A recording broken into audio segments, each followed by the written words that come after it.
silakan duduk. Ya. Insyaallah seperti biasanya acara ini kita kemas pada sholat maghrib sampai masuki waktu sholat isya, insyaallah. Ya. Silakan Bapak Ibu duduk mengambil tempat. Ya.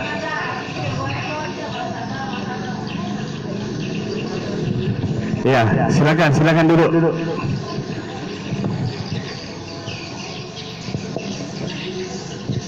Ya.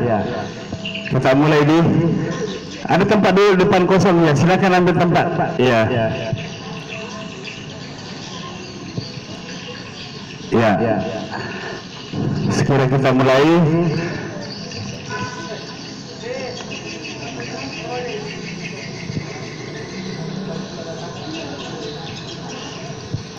Ya.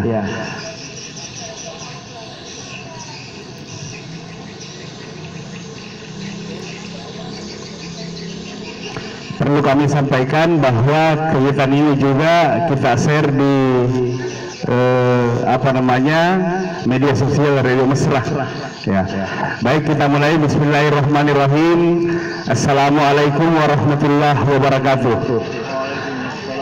Alhamdulillahirabbil alamin, wassalatu wassalamu ala asyrafil anbiya'i wal mursalin sayyidina Muhammadin wa ala alihi washabbihi ajmain. Amma ba'd. Yang kami hormati Bapak Dr. Ustaz Dr. Hayadi SHGMA, alhamdulillah sudah bersama kita. Terima kasih banyak Pak Ustaz telah menghadiri undangan dari kami. Yang kami hormati Bapak Ibu para jamaah Masjid Raya yang sama kami hormati. Puji syukur kehadirat Allah Subhanahu wa taala karena pada maghrib ini kita masih diberi kesehatan, kekuatan, nikmat iman untuk bersama-sama melaksanakan kewajiban kita selaku umat Islam tadi, yaitu sholat maghrib saya berjamaah. Dan alhamdulillah pada hari ini kita lanjut melaksanakan kegiatan ngopi berjamaah, ngobrol perkara iman bareng jamaah. Ya. Salawat dan taslim senantiasa tercurahkan untuk baginda Nabiullah Muhammad sallallahu alaihi wasallam, Nabi yang menjadi contoh suri teladan bagi kita semua. Bapak, Ibu-ibu, hadirin hadirat yang kami hormati, ya, ini masih dalam bulan Syawal, ya, tentunya kami selaku pengurus Masjid Raya sekali lagi menyampaikan mohon maaf yang sebesar-besarnya. Semoga amalan puasa kita yang telah kita laksanakan semua ini insya Allah akan berlanjut pahalanya sampai puasa berikutnya. Amin ya rabbal alamin. Bapak Ibu yang kami hormati, ya seperti biasanya, namun sekarang ini agak beda karena saudara kami, salah seorang sahabat kami, Bapak Sabir Umar atau Ambo Logo ini telah meninggalkan kita kemarin dulu. Ya, beliau kalau kita suruh salat maghrib dulu, beliau yang pertama bicara seperti ini. Tapi kali ini berbeda, ya beliau sudah duluan di alam sana. Semoga kita berdoa semoga almarhum ini diberi tempat di sisi Allah Subhanahu wa taala. Amin ya rabbal alamin. Bapak Ibu yang kami hormati, tak lain tak bukan maksud kami sebagai pengurus Masjid Raya melaksanakan kegiatan ngopi berjamaah ini, ya karena kami berharap majelis ilmu ini akan menambah pemahaman kita terkait dengan persoalan agama kita dan keimanan kita. Ya, oleh karena itu kami selaku pengurus masjid sangat berharap kegiatan ini bisa kita manfaatkan dengan baik. Kita manfaatkan dengan baik agar supaya lebih bermanfaat kegiatan ini kita laksanakan. Ya. Kemudian kami juga ingin sampaikan bahwa tidak lama lagi ya kita akan melaksanakan Idul Adha. Oleh karena itu mungkin kami sampaikan kepada para jamaah bahwa insya Allah nanti pengurus Masjid Raya Kota Parepare akan membuka untuk persiapan kurban kita. Ya, oleh karena itu nanti kami umumkan, nanti kita buat pengumuman resmi di tembok depan masjid ini, insyaallah. Bapak Ibu yang kami hormati, untuk mempersingkat waktu kami persilakan Bapak Al-Mukarram Dr. Hayadi SAG MA untuk membawakan ceramah, sekaligus nanti kami persilakan kepada Bapak Ibu yang ingin bertanya terkait dengan persoalan Islam dan iman. Silakan Pak Ustaz. Baik, terima kasih banyak. Bismillahirrahmanirrahim. Assalamualaikum warahmatullahi wabarakatuh. Alhamdulillah wa syukurillah wa la hawla wa la quwata illa billahil aliyil azim. Asyhadu an la ilaha illallah wahdahu la syarikalah wa asyhadu anna Muhammadan abduhu wa rasuluhu la nabiyya ba'dah. Allahumma salli ala sayyidina Muhammadin wa ala alihi wa sahbihi ajma'in, amma ba'du. Maka qala Allah Ta'ala fil kitabihil karim wa huwa asdaqul qailin. A'udzu billahi minasy syaithanir rajim. Bismillahirrahmanirrahim. Walitukmilul iddata walitukabbirullaha ala ma hadakum wa la'allakum tashkurun. Wa qala aidan innamal mu'minuna ikhwatun fa aslihu baina ahawaikum wattaqullaha la'allakum turhamun. Shadaqallahul aliyil azim. Bapak Ibu hadirin majelis ilmu yang dimuliakan Allah Subhanahu wa taala atau ngopi berjamaah. Hadirin, bahwa Ramadan itu sudah meninggalkan kita.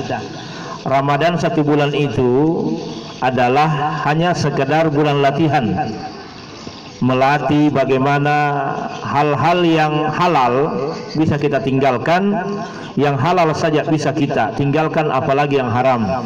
Dilatih bagaimana pola makan kita, dilatih bagaimana bangun tidur kita tengah malam, dilatih kepedulian kita kepada fakir miskin, anak yatim piatu, kepekaan sosial kita dilatih, sampai bagaimana kita melatih diri kita untuk senantiasa sujud kepada Allah Subhanahu wa taala. Tetapi Ramadan yang sesungguhnya adalah 11 bulan ke depan, itu yang paling panjang. Mampu enggak kita 1 bulan ini kita jadikan Ramadan yang kemarin, menjadikan 11 bulan adalah Ramadan yang sesungguhnya bagi kita, untuk bisa berRamadan selama 11 bulan menuju kepada Ramadan yang akan datang. Kalau Ramadan kita bisa peduli kepada fakir miskin dan yatim piatu, maka di bulan Syawal ini juga kita lakukan hal yang seperti itu. Itu artinya kita bisa mempertahankan amalia-amalia di bulan Ramadan. Makanya setelah Ramadan masuk bulan Syawal, ada amaliyah namanya puasa sunnah, namanya puasa di bulan Syawal atau puasa Syawal 6 hari berturut-turut, ataukah diselang-selingi, yang jelas jumlahnya 6 hari. Maka kata Nabi, yang berpuasa 6 hari di bulan Syawal itu pahalanya sama kalau dia berpuasa selama 1 tahun. Hitungan matematikanya begini, kita berpuasa 30 hari, 1 puasa, 1 amal kebajikan dibalas pahala oleh Allah sebanyak 10 kebaikan. Nah sekarang 30 puasa dibalas dengan 10 kebaikan masing-masing 1 puasa itu, maka 30 dikali 10 jumlahnya 300. Nah ditambah 6 hari bulan Syawal dikali 10 berarti 60, itulah hitungan matematikanya, jadi 360 hari. Maka siapa yang berpuasa 30 hari di bulan Ramadan lalu puasa Syawal 6 hari, maka pahalanya sama kalau berpuasa selama 1 tahun. Tapi ingat, bagi yang punya qada maka hendaklah mendahulukan yang wajib baru yang namanya yang sunnah. Sebab nanti terhitung yang puasa sunnah itu kalau ada yang namanya lengkap dengan puasa qadanya. Tetapi bagi yang berpuasa qada di bulan Syawal maka bisa mendapatkan pahala 2 atau bisa mendapatkan pahala 3 pahala puasa. Contoh, di bulan Syawal dia berpuasa qada mengganti puasanya di bulan Syawal, kebetulan dia ambil di hari Kamis, maka dia dapat pahala 3 puasa. Pahala qada, pahala puasa Syawal karena masuk di bulan Syawal. Yang kedua, pahala karena dia puasa Senin Kamis. Jadi 3 pahala puasa didapat meskipun 1 puasa yang dikerja. Tapi tidak boleh puasa di jamak karena niatnya puasanya 1, niat puasa qada. Tidak boleh menjamak niat puasa qada, puasa Syawal dengan puasa Senin Kamis. Jadi istilahnya ikut pahalanya meskipun hanya puasa qada yang kita kerja. Itu amalan di bulan Syawal. Yang kedua, amalan di bulan Syawal juga ada namanya salat utaka. Salat utaka ini, Bapak Ibu hadirin, ini hanya dikerjakan khusus di bulan Syawal. Itu jumlahnya 4 rakaat. 2 rakaat salam, 2 rakaat salam, dengan catatan bahwa yang dibaca pada saat kita sudah baca Al-Fatihah itu adalah Qul huwallahu ahad sebanyak 15 kali. Jadi salat utaka itu dibaca pangupu nasange ogie itu dibaca suratul Ikhlas sampai 15 kali. Rakaat pertama 15 kali Al-Ikhlas, rakaat kedua 15 kali juga Al-Ikhlas. Nah, itu kalau, dan itu waktu pekerjaannya itu di siang hari atau di pagi hari, di waktu duha sebelum masuk waktu salat zuhur. Nah, itu salat utaka yang dia kerja. Oleh karena itu hadirin yang dimuliakan Allah Subhanahu wa taala, maka ini menjadikan kita bahwa Ramadan boleh jadi sudah pergi meninggalkan kita, tapi bagi kita Syawal dan bulan-bulan berikutnya adalah masih merupakan Ramadan bagi kita. Kemudian yang ketiga, masih ada yang dikerjakan di bulan Syawal masuk hari Lebaran, namanya halal bihalal. Ini populer di kalangan masyarakat Indonesia, tapi tidak dikenal di masyarakat Arab. Halal bihalal itu pertama kali adalah pada tahun 1946 oleh Bapak Presiden RI pertama, namanya Pak Bung Karno.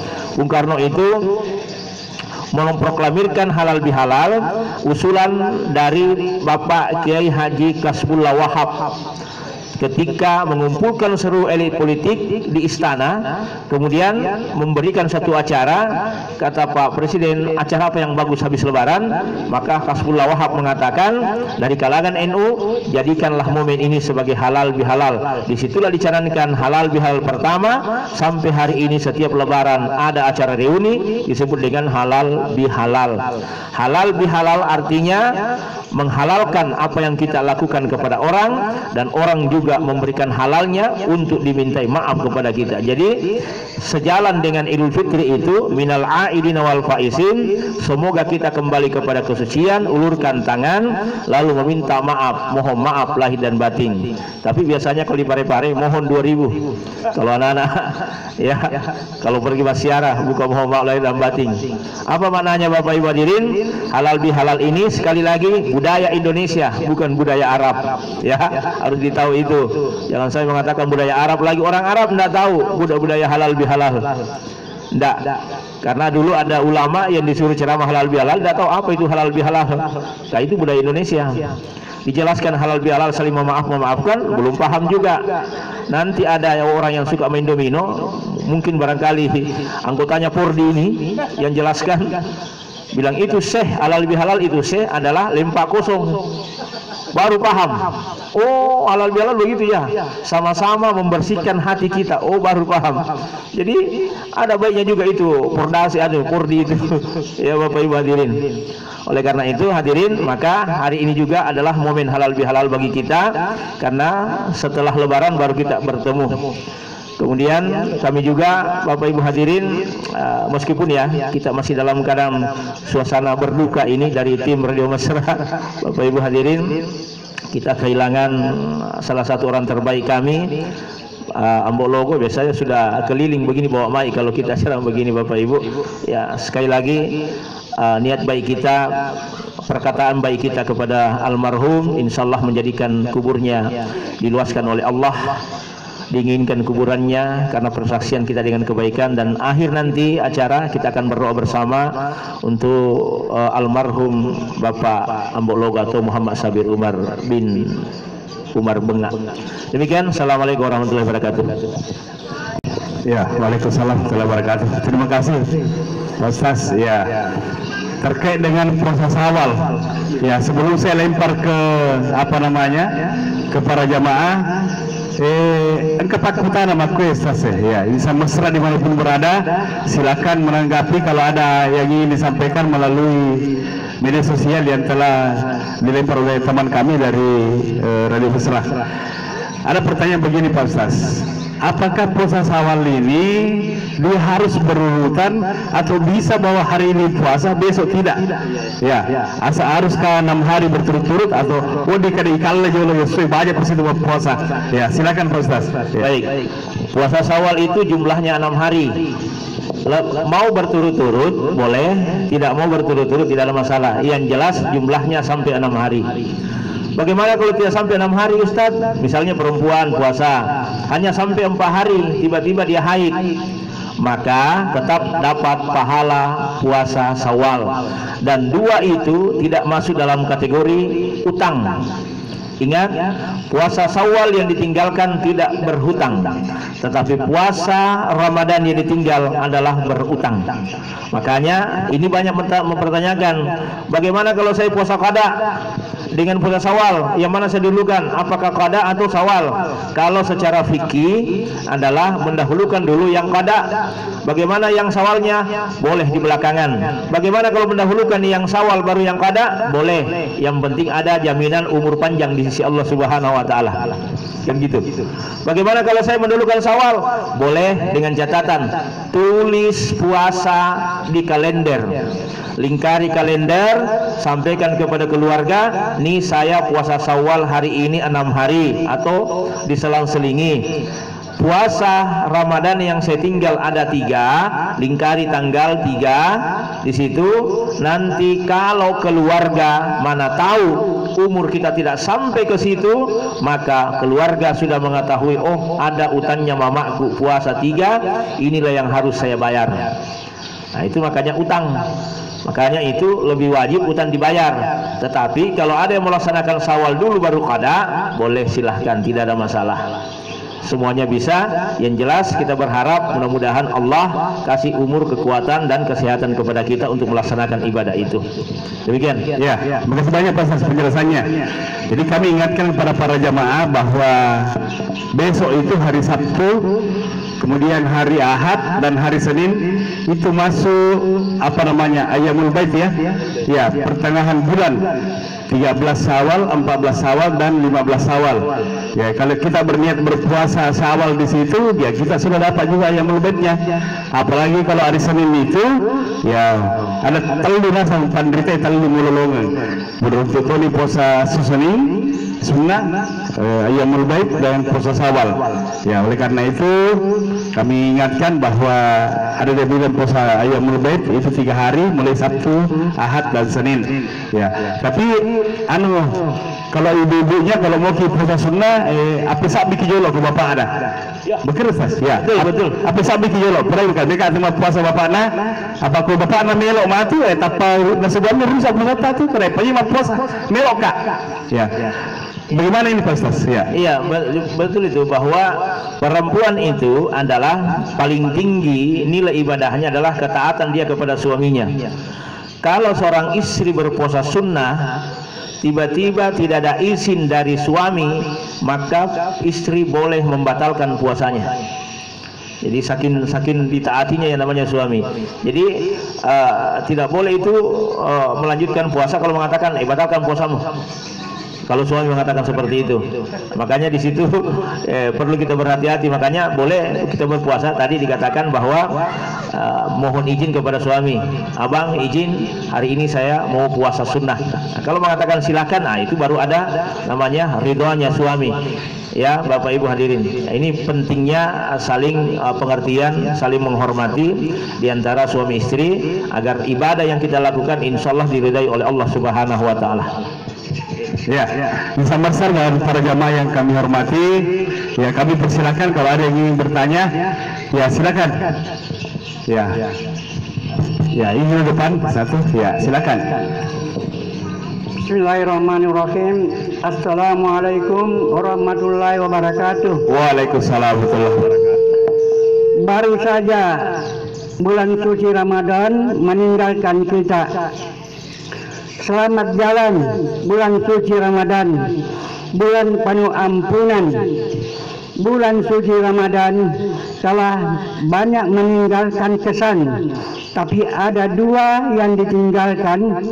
Bulan suci Ramadan sekaligus menjadi pertanyaan saya. Yang pertama, ada orang rajin puasa tapi tidak sholat. Ya. Ada orang, yang kedua, ada orang rajin tarawih tapi tidak puasa. Bagaimana hukumnya orang seperti itu, Pak? Ya, Pak, ada satu pertanyaan yang dititip kepada saya untuk disampaikan kepada Bapak, yaitu mengenai sujud tilawah. Ya, katanya ada orang bilang kalau orang sholat subuh tidak sujud tilawah maka sholatnya tidak sah. Ini menurut saya perlu diluruskan ini, Pak. Perlu diluruskan, ya Pak ya. Perlu diluruskan. Karena ocehan seperti itu bisa saja membuat komplain para jamaah, terutama jamaah yang rajin sholat subuh di masjid. Saya kira demikian, Pak. Terima kasih. Wassalamualaikum warahmatullahi wabarakatuh. Waalaikumsalam warahmatullahi wabarakatuh. Perlu pertanyaan lagi. Jadi rajin puasa tidak sholat, rajin tarawih tapi tidak puasa. Angka tua makna terkait dengan sujud sahwi. Ya, silakan Ustaz. Ya. Baik Bapak Ibu. Kam min sha'imin laisa lahu min siyamin illal ju'. Kan banyak orang yang berpuasa tapi tidak sampai puasanya di sisi Allah. Ini yang kadang-kadang kita lakukan, kita menganggap ini ibadah, ternyata tidak menjadi ibadah di sisi Allah. Banyak orang yang berpuasa tapi tidak sholat. Maka ingat, puasa itu wajib dan sholat juga adalah wajib, kecuali tarawih ya. Tarawih adalah sunnah. Kalau yang dimaksud ini adalah sholat 5 waktu, dia berpuasa tapi dia tidak sholat, maka puasanya tidak sampai kepada Allah Subhanahu wa Ta'ala. Kenapa? Karena sholat itu adalah ummul ibadah.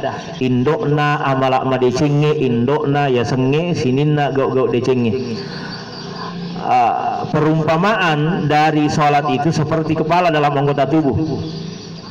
Kini kepala adalah sholat, sebelah kanan ini adalah puasa, sebelah kiri adalah zakat, kedua kaki ke bawah adalah silaturahim. Jadi kalau ada orang yang berpuasa tidak sholat, berarti anggota tubuhnya cuma sebelah kanan saja ada, baru tidak ada kepalanya. Itulah artinya bahwa itu puasa tidak sampai kepada Allah. Karena kenapa? Tidak ada yang mengantar pahala itu di sisi Allah karena tidak ada sholat. Nah, diterima seluruh perbuatan baik kita kepada Allah karena ada ibadah sholatnya. Tapi ada juga orang yang bagus sholatnya tapi tidak ada puasanya. Maka Bapak Ibu hadirin, meninggalkan puasa Ramadan 1 hari, tidak usahlah banyak, 1 hari dengan sengaja meninggalkan itu puasa, tidak ada usur, bukan karena pelanggaran, tidak ada sakit, memang dia sehat, dia bisa berpuasa, dia wajib. Tapi meninggalkan puasa dengan sengaja dalam bulan Ramadan, meskipun dia berpuasa sepanjang tahun, berpuasa terus, tidak akan pernah menyamai satu puasa yang ditinggal itu. Itu dahsyatnya itu. Apalagi kalau dia hanya sholat baru tidak puasa. Jadi apa artinya? Nasukku amalakna. Jadi tidak ada kebaikan di antara kedua ini. Yang berpuasa tidak sholat, yang sholat tidak berpuasa. Maka menyempurnakan kebaikan itu harus dilakukan kedua-duanya karena sama-sama adalah wajib. Wajibnya adalah fardu ain. Artinya itu tidak boleh kita tinggalkan kecuali ada usur yang mengakibatkan meninggalkan perbuatan itu. Kemudian sujud tilawah. Sujud tilawah itu bukan kewajiban, Pak. Dia sunnah muakkad. Dan itu syaratnya sujud tilawah itu adalah yang dibaca adalah surat sajadah. Alif lam tansil. Pasangannya hal ata alal insanu hinu minad dahri lam yakun syai'an maskura. Bagaimana kalau orang tidak hafal? Tidak usah. Meskipun dia hanya ambil qul huwallahu ahad, yang wajibnya itu adalah sholat subuh. Sujud tilawah itu menjadi sebuah dikatakan mendekati sesuatu yang wajib karena memang Nabi tidak pernah meninggalkan, tapi Nabi tidak pernah mewajibkan. Sebab kalau itu menjadi wajib, maka bisa jadi sholat kita yang tidak sujud tilawah di malam Jumat berarti sudah tidak salat subuh lagi. Nah, tidak semua imam hafal itu, Bapak Ibu. Nah, bagaimana itu di sujud surah sajadah dibaca? Kenapa langsung sujud tidak ada ruku? Karena disitulah bagaimana Rasulullah mengusir dan setan tidak berani mendekat dalam keadaan kita sujud. Sejarahnya di situ. Jadi itu setan tidak ada yang berani mendekati Nabi. Tidak ada yang berani, iblis tidak ada, maka jauh. Sampai kepada umatnya dalam keadaan sujud tidak ada setan yang berani menggoda kita. Makanya itu orang yang sholat ada dua yang tidak pernah digoda setan, arah atas dengan arah bawah. Arah atas itu tempat kita bertakbir, arah yang ke bawah itu tempat kita sujud kepada Allah Subhanahu wa taala. Maka kenapa tidak ada ruku pada saat fahum la yastakbirun dalam pertengahan surah sajadah itu? Maka di situ langsung kita sujud, karena memang tempatnya setan menggoda manusia dan mereka tidak bisa tembus menggoda manusia ketika dalam keadaan sujud kepada Allah Subhanahu wa taala. Yang kedua, setan sangat takut kepada manusia yang sujud. Dan yang ketiga, dalam sujud sahwi, sujud tilawah itu berhamburanlah setan, lari semua, tidak ada yang berani mendekat. Nah, itulah sehingga kita langsung sujud, tidak ada ruku dan tidak ada mendahului itu Al-Fatihah di rakaat yang kedua. Tidak ada, langsung tatajafa junubuhum. Tapi tidak menjadi sebuah kewajiban, bukan berarti bahwa kalau kita tidak sujud tilawah berarti tidak sah salat subuh kita. Sah salat subuhnya. Ya, Bapak Ibu, sah salat subuhnya. Sebab tidak menutup kemungkinan ada di antara kita ya boleh jadi tidak hafal yang seperti itu. Ada juga yang membagi tiga itu surah sajadah, dibagi tiga. Kenapa bisa dibagi tiga? Karena darurat. Misalnya masjid kita dekat pasar, tiba-tiba hari pasar di dekat masjid itu hari Jumat subuh, mapa mulai tete eneng maruah nih tawe.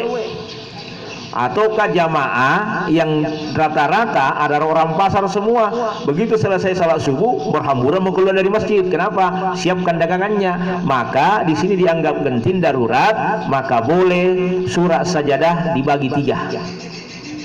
Dibagi tiga saja situ. Dibagi tiga itu. Tapi kalau normal itu tidak diambil surah sajadah dengan alif lam tansil. Alif lam tansil dengan hal ata alal insanu hinu minad dahri lam yakun syai'an maskura. Nah, itu Bapak Ibu hadirin. Jadi bukan kewajiban itu. Sah salatnya meskipun tidak sujud tilawah. Ya. Bapak Ibu. Demikian. Iya. Jadi yero makutan nang yero TV pesan rumah tu Pak Haji, maka ada batal di sumpah janji ko detos di tidak mereka dia batal. Ya. Ya, terima kasih banyak ya. Bisa mesra dan para jamaah yang kami hormati. Ya. Engkau mau pakai apa? Mau bahasa Indonesia? Ya. Engkau mondi. Ya, silakan nak. Terima kasih baik dulu. Ya. Mau pakai bahasa Indonesia boleh, mau pakai bahasa Bugis juga boleh. Ya, silakan. Bahasa Indonesia ya. Oke. Bismillahirrahmanirrahim. Assalamualaikum warahmatullahi wabarakatuh. Saya ingin bertanya kepada Alita Santri Gurita, bagaimana kedudukan itu sholat kafarat yang Jumat terakhir bulan Ramadan? Karena ada juga sebagian katanya Imam Mazhab yang katanya tidak ada sholat begitu. Ada juga penjelasan bahwa itu pendapat Imam Syafi'i. Silakan Pak Ustadz yang berhak untuk menjelaskan. Ya, silakan.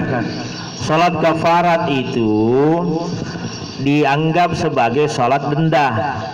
Maksudnya berpuluh-puluh tahun kita tidak sholat, tiba-tiba akhir Jumat atau akhir Ramadan terakhir di Jumat, kebetulan kenanya hari Jumat, maka disitulah orang melakukan sholat kafarat dengan ketentuan 20 tahun saya tidak sholat, maka ketika saya sholat pada hari itu dengan niat sholat kafarat, maka tertutupilah seluruh sholat saya di 20 tahun itu. Ketika dilihat dalilnya, maka ternyata dalilnya lemah dan tidak boleh dijadikan sebagai hujjah atau sebagai pegangan hukum untuk melakukan itu. Bapak Ibu, salah satu cirinya hadis maudhu atau hadis palsu adalah amalannya sedikit bermuluk-muluk pahalanya. Nah, sama itu tadi puasa sholat kafarat. Masa kok kita satu kali sholat baru menutupi 20 tahun sholat yang kita lakukan? Yang ada dalilnya adalah sholat qada. Yang dimaksud begini, ini ramai memang di Parepare itu hari. 1 minggu sebelumnya itu sudah ada, termasuk beberapa teman yang WA saya saya masih di Wono. Oh, ramai di Parepare begini. Oh iya, sholat kafarat itu dalilnya lemah, tidak bisa dijadikan hujah Bapak Ibu. Meskipun ada ulama yang membolehkan, tetapi lebih banyak ulama yang melarang dipakai karena itu dalilnya tidak kuat. Sama dengan sholat Lailatul Qadar pada malam ke-27. Tidak ada salat sunnah Lailatul Qadar, yang ada adalah sholat tasbih, yang ada salat taubat. Kalau itu dilakukan di 27 Ramadan malamnya, sholat tasbih dengan salat taubat, ya silahkan. Tapi untuk salat sunnah Lailatul Qadar itu lemah dalilnya, maka itu hukumnya daif. Itu tidak bisa dijadikan patokan, sama dengan sholat kafarat Bapak Ibu. Maka yang dilakukan itu adalah sholat qada. Misalnya gini, saya 1 minggu meninggalkan sholat, pernah saya nakal misalnya, saya tinggalkan sholat selama seminggu sepekan. Bagaimana mengqadanya? Ya saya double sholatku. Saya masuk sholat duhur atau sholat maghrib tadi. Sholat maghrib berapa kali ke sholat maghrib? Ya 2 kali. Sholat maghrib yang pertama makmuman lillahi ta'ala. Begitu selesai sholat maghrib, bangkit lagi saya sholat maghrib lagi dengan niat qadaan lillahi ta'ala. Itu namanya mengqada sholat, dan itu dibolehkan Bapak Ibu. Kapan? Selama sepekan, dan selama kita meninggalkan sholat yang waktu itu berapa kita tinggalkan, disitulah boleh kita mengqada sholat kita. Kalau kafarat itu lemah dalilnya Bapak Ibu. Termasuk dalam kalangan mazhab ulama-ulama Syafi'iyah itu banyak yang menolak, bukan yang memakai ya, banyak menolak. Termasuk diantaranya Syekh Ibrahim itu menolak yang namanya sholat kafarat. Tapi meskipun ada juga ulama yang membolehkan itu yang namanya sholat kafarat, tetapi lebih baik kita bersifat al-wara saja, berhati-hati, jangan sampai dianggap itu ada, ternyata adalah sesuatu yang maudhu atau palsu, bukan dari Nabi, karena hadisnya itu tidak bersambung sanadnya, dan siapa yang meriwayatkan itu tidak ada, jadi dianggap adalah maudhu atau palsu. Demikian Bapak Ibu. Iya, terima kasih Pak Ustaz. Jadi saya ingat sekali Jumat terakhir di bulan Ramadan itu di sini, ini salat kafarat ini di Masjid Raya menjadi trending topik. Sempat kita bahas di sini pada waktu kita selesai salat Jumat, bahwa silakan laksanakan yang namanya salat kafarat. Saya sampai browsing di YouTube dimanapun, ternyata di Google juga, ternyata ini lemah sekali ini salat kafarat. Saya sampaikan kepada teman, lemah ini, lemah. Ya, oleh karena itu ya memang ada yang sempat kerjakan, tapi saya bilang ya silahkan kalau mau kerjakan, tapi yang pasti kami sampaikan bahwa ini sangat lemah hadisnya. Ya. Baik Bapak Ibu pemirsa insan mesra dimanapun berada dan para jamaah yang kami hormati, masih ada mungkin kami persilakan, silakan. Ya. Baik, terima kasih. Assalamualaikum warahmatullahi wabarakatuh. Waalaikumsalam warahmatullahi wabarakatuh. Izin Pak Ustaz, kita kalau berbicara tentang Islam tentunya bukan hanya Islam di Parepare atau di Indonesia. Berarti kita berbicara tentang manusia yang beragama Islam yang ada di muka bumi ini. Yang ingin saya stressing, yang ingin saya pertanyakan adalah sumber ajaran agama Islam adalah sumber yang dari zaman Rasulullah melalui wahyu-wahyu dan hadis-hadisnya. Tetapi yang masih menjadi pertanyaan bagi saya, selama ini pernah saya tanyakan, tapi saya merasa bahwa saya belum mendapat jawaban yang istilahnya akurat. Walaupun saya tidak terlalu paham bahwa ini yang paling tepat atau bukan. Untuk itu saya mohon pencerahannya Pak Ustaz terkait dengan adanya beberapa mazhab di Islam, dari Syafi'i, dari Malik, Hambali. Bukankah sumbernya satu? Sumbernya satu. Umpama itu Pancasila, dari zaman dulu sampai saat ini tetap dia 5 sila. Barangkali sudah bisa dipahami Ustaz. Demikian, terima kasih sebelumnya. Assalamualaikum warahmatullahi wabarakatuh. Ya, ini bagus sekali nih. Ada 4 mazhab yang kita kenal. Ya, tapi sebenarnya agama ini asalnya hanya satu, Rasulullah Sallallahu Alaihi Wasallam. Karena mesti ada 4 ini ajaran ini yang muncul. Ya, silakan Pak Ustaz. Ya. Oke, kita ke sejarahnya dulu ya. Sejarahnya dulu. Ketika diutus Islam, itu bukan hanya kepada Nabi Rasulullah Muhammad Sallallahu Alaihi Wasallam. Islam itu adanya di manusia pertama, yakni Nabi Adam alaihissalam. Itu sudah Islam, tapi penamaan di situ bukan Islam. Lanjut kepada Nabi Nuh, lanjut kepada Nabi Ibrahim. Ibrahim bernama bukan Islam, tapi agama Hanif yang mengesahkan Allah. Lanjut kepada Nabi Musa sampai Nabi Isa adalah Yahweh. Kemudian sampai kepada Rasul Sallallahu Alaihi Wasallam disebut dengan Al-Islam, artinya bahasa kesempurnaan ajaran agama itu. Al-Islamu ya'lu wa la yul alaih. Nah, sekarang ketika Allah turunkan kitab suci, bukan satu Pak, harus 4. Pertama kitab Zabur Nabi Daud, Taurat Nabi Musa, Injil Nabi Isa, Al-Quran Muhammad Sallallahu Alaihi Wasallam. Makanya kita beriman kepada 4-4-nya ini. Bukan hanya Al-Quran. Keliru kalau kita hanya Al-Quran saja. Enggak, ada 4 loh Bapak Ibu. Nah sekarang taruhlah yang 3 ini tidak ada, tinggal Al-Quran ya. Nah sekarang kita berpedoman pada Al-Quran. Di zaman Nabi, kenapa tidak ada mazhab? Iya, karena mereka tertuju kepada Rasul Sallallahu Alaihi Wasallam. Seluruh pertanyaan yang sesulit apapun ada kepada Nabi, karena dia adalah Rasul. Nah ketika Nabi meninggal dunia, mulailah kasakusuk. Dari mana ini? Dari mana ini? Bagaimana? Apakah memang Nabi pernah mengatakan? Mulailah orang mengumpulkan hadis-hadis itu. Mulailah dibukukan hadis. Nah, generasi pertama namanya generasi Rasulullah. Kemudian ada generasi yang kedua namanya generasi sahabat. Setelah generasi sahabat itu mulai Bapak Ibu, mulailah timbul yang namanya firqah. Firqah apa itu? Perbedaan pendapat di antara kalangan sahabat. Termasuk apa? Perbedaan pendapat apakah Al-Qur'an ini dibukukan, ditulis ataukah tidak. Terjadilah perbedaan pendapat di kalangan 2. Umar dengan Abu Bakar. Umar waktu itu menjadi bukan khalifah ya, Abu Bakar yang khalifah. Umar mengusulkan bukukan Al-Quran. Kenapa? 70 penghafal Al-Quran meninggal dunia. Kalau tidak ada umat Islam nanti yang baca Al-Quran. Apa kata Abu Bakar? Jangan, karena Nabi tidak pernah melakukan. Apa kata Umar? Lakukan, meskipun ini adalah bid'ah, tapi bid'ahnya adalah hasanah, itu kebaikan. Akhirnya dibukukan. Sampai penyempurnaannya kepada mazhab Utsmani, mazhab Utsman bin Affan. Nah, sekarang setelah generasi sahabat hilang, ada namanya tabi'in. Tabi'in itu adalah yang bertemu dengan sahabat tapi tidak bertemu dengan Nabi.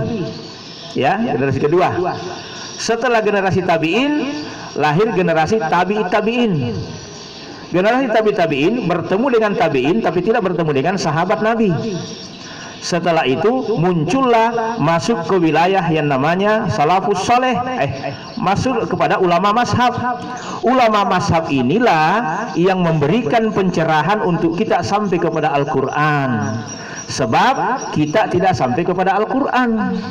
Sekarang gini, Bapak punya mobil, kan gitu. Ada mobil tak? Kira-kira kalau mobil tak rusak kita yang perbaiki atau dibawa ke bengkel?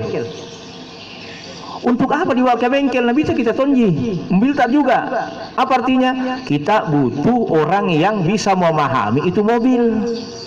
Sama dengan kita. Saya tidak bisa tahu soal Quran secara keseluruhan. Saya butuh ulama. Apakah saya bisa sampai kepada imam mazhab? Tidak bisa. Saya terhalang. Kenapa? Ada ulama. Ulama itu yang sampai kepada imam mazhab. Jadi Nabi, sahabat, tabi'in, tabi'in, baru masuk ulama mazhab, baru masuk salafus saleh, baru masuk kepada ulama. Makanya hukum Islam itu bukan 2. Yang kita kenal populer 2, Al-Quran, As-Sunnah atau hadis Nabi. Tapi ada namanya qiyas, ijma'. Apa itu qiyas? Qiyas itu mempersamakan. Contoh gini, Nabi naik onta. Apakah kita harus naik onta juga? Oh enggak Pak. Motor itu dikiaskan sama-sama di kendaraan, kan gitu. Nabi sholat di Masjid Nabawi. Nabi kan tidak pakai tehel, dia pakai pasir, pakai sendal. lalu dikiaskan, ya sama-sama Ji, kita sholat di masjid, kan gitu. Itu namanya mengkiaskan. Ada orang pakai azan di kuburan, ada yang tidak. Tapi yang pakai masuk kategori kias. Maksudnya bagaimana? Waktu lahir diazankan, sekalinya meninggal dunia juga diazankan. Itu namanya mengkiaskan. Itu namanya hukum kias. Nah sekarang hukum yang ketiga, ijma atau kesepakatan para ulama. Ulama bersepakat bahwa dulu Nabi tidak memakai lampu. Dia pakai pelita misalnya, tidak ada listrik. Loh, dari mana itu? Ijma ulama, ini kemaslahatan dan ini boleh kita pakai. Jadi Bapak Ibu hadirin, untuk sampai kepada Al-Quran tidak bisa kita Pak, sulit. Harus melalui berapa cabang ilmu pendidikan. Satu, bahasa Arab, nahwu saraf, qawaid, faraid, kemudian ilmu balaga, ilmu tasrik. Ada 9 minimal kita kuasai, baru kita sampai kepada Al-Quran. Termasuk tarik tasriknya, sejarahnya, asbabul nusulnya, hadisnya, asbabul wurudnya, termasuk sampai kepada sejarah tafsirnya itu Al-Quran. Ada orang bisa menafsirkan Al-Quran melalui per huruf, kita belum sampai ke sana. Contoh gini, tafsir yang paling mudah, Alif Lam Mim. Apakah kita bisa menafsirkan itu Alif Lam Mim? Kan tidak ada tafsirnya kan? Tapi ulama tasawuf bisa menafsirkan. Alifnya adalah Allah, lamnya adalah malaikat, dan mimnya adalah Muhammad. Jadi alif lam mim itu adalah 3. Ini saya temalai seteluh. Alifnya adalah Allah, lamnya adalah malaikat, dan mimnya adalah Muhammad. Jadi kalau kita mau pakai prinsip itu sekarang Pak, tidak bisa. Sulit bagi kita. Berarti kita bisa menafsirkan dan mengada-ngada Al-Quran. Kita butuh penafsiran dari ulama. Kita butuh penafsiran, dan untuk menafsirkan itu, Imam Mazhab Syafi'i, Maliki saja sholat tahajudnya 1000 rakaat setiap malam. Kita begadang saja minum kopi, baru mau sampai kepada Al-Quran. Bagaimana caranya? Imam Syafi'i pernah, Imam Syafi'i dengan Imam Hambali. Imam Syafi'i guru, Imam Hambali murid. Pergi ke rumahnya tidur bermalam. Kata anaknya, Bapak, Abah, itu siapa? Oh, itulah orang hebat. Nah, siapa itu? Imam Syafi'i. Akhirnya disiapkan 2 ember air, siap-siap untuk sholat tahajud. Begitu bangun tengah malam, Imam Syafi'i tidak bangun-bangun. Bapaknya, Imam Hambali, sholat. Ada bilang anaknya, Bapak, tidak hebat itu Imam Syafi'i, tidur terus dari malam, tidak ada sholatnya. Kita sholat tahajud 1000 rakaat. Dia tidak. Kata bapaknya, nak, itu guruku, itu yang paling hebat itu. Coba, saya tidak mau ambil prasangka buruk ini. Saya mau tanya dulu Mas Syafi'i. Syafi'i, tadi malam kenapa kau sudah tahajud? Ya, saya tidak salat tahajud tadi malam. Kenapa? Ada 40 perkara fikih yang saya selesaikan. Satu perkara fikih saya diselesaikan melebihi salat tahajud 1000 rakaat. Loh, kenapa kau tidak berwudu? Iya, karena wuduku tidak batal mulai dari tadi Isya. Selesai salat Isya, tidak batal wuduku sampai hari ini. Dan saya tidak tidur semalam suntuk. Kenapa? Belajar terus dan menulis terus. Makanya Imam Syafi'i itu kalau menulis 5 jari-jarinya bercahaya. Sanggupkah kita mau seperti itu? Baru dia bisa sampai kepada Al-Quran. Imam Syafi'i sampai kepada Al-Quran dan hadis itu setiap hari menamatkan Al-Quran 30 juz. Satu hari itu dia tamatkan Al-Quran. Kalau bulan Ramadan, dalam sehari menamatkan 2 kali tamat Al-Quran dalam sehari itu. Kita 1 bulan untuk kalau tamat. Ramadan saja setengah ji, setengahnya pasar. Coba yang kedua. Ya, jadi rumit sekali kalau kita mau kaji begitu. Jauh sekali hadirin. Ya. Nah, tapi kalau ada yang dari mazhab lain bisa pakai mau sampai kepada Al-Quran, ya silakan kalau bisa sampai, tidak ada masalah. Tapi kita masih butuh penjelasan ulama gitu. Demikian. Ya. Terima kasih Pak atas penjelasannya. Semoga Bapak di sana puas. Ya. Nanti kalau tidak, nanti kita ketemu lagi dengan Pak Dr. Hayadi, baru kita diskusi lagi. Ya. Insyaallah Pak Dr. Hayadi pasti layani insyaallah. Ya. Baik Bapak Ibu para jamaah yang kami hormati, sekira waktu juga lah yang memisahkan kita. Ya, insya Allah kegiatan ngopi berjamaah ini kita laksanakan pada hari Jumat yang akan datang lagi. Terima kasih kepada kita semua para jamaah. Mohon maaf sekiranya ada yang kurang, dan kemarin kita menuju acara kita pada malam ini dengan pembacaan doa dari Pak Ustaz Hayadi. Baik Bapak Ibu, mohon izin dan keikhlasannya untuk mendoakan saudara kita Bapak Umar Muhammad Sabir Umar atau Mbok Logoh. Amin amin ya rabbal alamin. Amin. A'udzubillahi minasyaitonirrajim. Bismillahirrahmanirrahim. Alhamdulillahi rabbil alamin. Allahumma shalli ala Muhammad wa ala ali Muhammad ila hudat Nabi Mustafa Muhammadin sallallahu alaihi wasallam. Al-Fatihah. Iya, wa khususan almarhum Muhammad Sabir Umar. Al-Fatihah. Iya, Allahumma ighfir lahu warhamhu wa'afi wa'fu anhu. Allahumma ighfir lil mu'minina wal mu'minat wal muslimina wal muslimat al ahya'i minhum wal amwat innaka samiun qaribun mujibud wa ya qadil hajat. Allahumma a'is islam wal muslimina wa ahlikil kafar wal musyrikina wa daimina adaidin innaka ala kulli syai'in qadir. Allahumma rabbana hab lana min azwajina wa dhurriyyatina qurrata a'yun waj'alna lil muttaqina imama. Allahumma rabbana atina fid dunya hasanah wa fil akhirati hasanah wa qina adzaban nar. Wa sallallahu alaihi walhamdulillahi rabbil alamin. Amin amin ya rabbal alamin. Ya, terima kasih. Kami akhiri wabillahi taufiq wal hidayah. Assalamualaikum warahmatullahi wabarakatuh.